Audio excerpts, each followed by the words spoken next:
Ils sont restés en résidence ici pendant 5 jours pour préparer leur spectacle. Ces stagiaires, âgés de 11 à 15 ans, sont tous amateurs, plus ou moins familiers avec le monde de la danse ou celui du théâtre. Je refuse de tenir à quelqu'un qui ne tient pas à moi.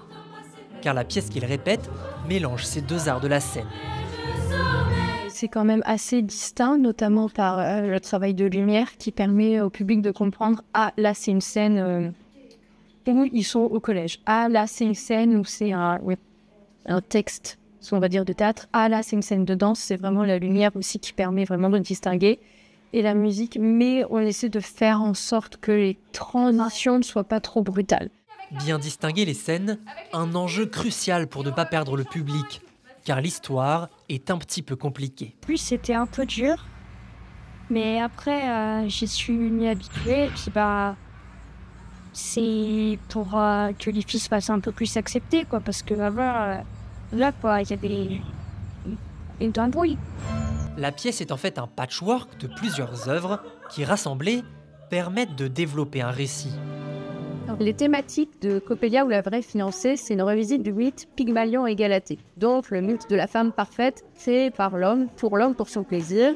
Et comme on est une compagnie engagée et féministe, on s'est dit on va explorer ces thématiques à travers la pièce Pygmalion de Georges Bernard Shaw et à travers la vraie fiancée d'Olivier Py en plus. Mais comme ça faisait plein de petites choses éparses, moi j'ai pris ma casquette de dramaturge pour créer une histoire tout autour, qui est une mise en abîme d'une classe de 4e qui va étudier Coppelia ou la vraie fiancée de la compagnie Grimoire et Chandelle. Donc ça fait beaucoup de poupées russes en fait qu'on ouvre au fur et à mesure de la pièce. Un poids particulièrement fort pour les transclasses, ces personnes souvent coincées entre deux mondes.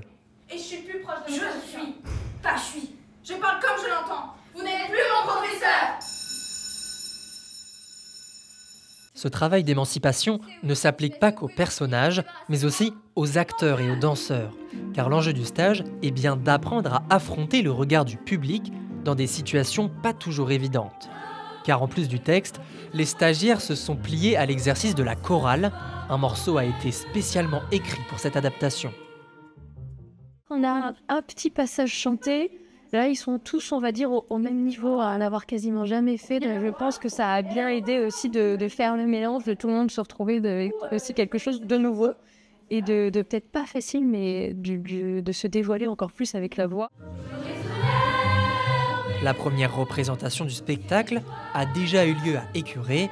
Il sera en tournée le 15 mai au Festival Mécène de Saint-Dizier, puis le 25 à la MJC d'Ancerville.